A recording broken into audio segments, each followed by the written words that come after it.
உடம்பு செத்து போனாலுமே, ஒரு உயிர் பிரிந்து சென்றாலுமே சூரிய வெளிச்சம் பட்டுது அப்படின்னாலே உடம்புல உயிர் வந்துடணும் அப்படிங்கிற ஒரு வரத்தையும் இந்த மகிஷி பெற்றிருக்கிறாள். இந்த விளக்கங்களை எல்லாம் தேவர்கள் மணிகண்டனுக்கு சொல்கிறார்கள். அப்பா மணிகண்டா, உன்னை வணங்குகிறோம், மிகச்சிறந்த அவதார புருஷன் நீ. இந்த மகிஷி சாதாரணமானவள் கிடையாது, இப்படியெல்லாம் ஒரு வரத்தை வாங்கியிருக்கிறாள்.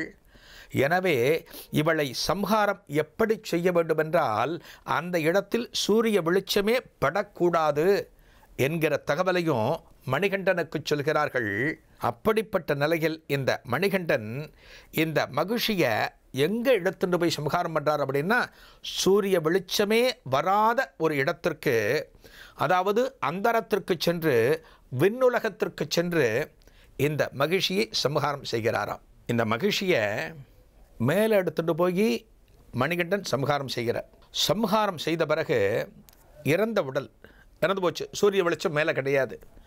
சூரிய வெளிச்சம் படாத ஒரு இடத்திற்கு கொண்டு போய் இந்த மகிஷியை சம்ஹாரம் பண்ணிட்டு இந்த மகிஷியோட உடம்பை பூலோகத்தை நோக்கி வீசுகிறாராம். யாரு? மணிகண்டன்.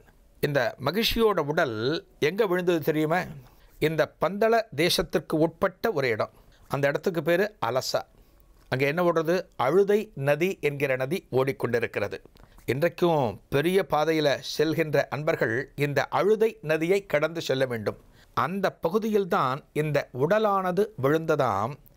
இந்த உடல் விழுந்த பிறகும் அதன் பிறகு என்னென்ன நடந்தது, இந்த மகிஷிக்கு எப்படி மோட்சம் கிடைத்தது என்பதை நாளைய அற்புதங்கள் தரும் ஆலயங்கள் நிகழ்ச்சியில் பார்க்கலாம். அதுவரை உங்களிடமிருந்து விடைபெறுவது பி. சுவாமிநாதன். நன்றி.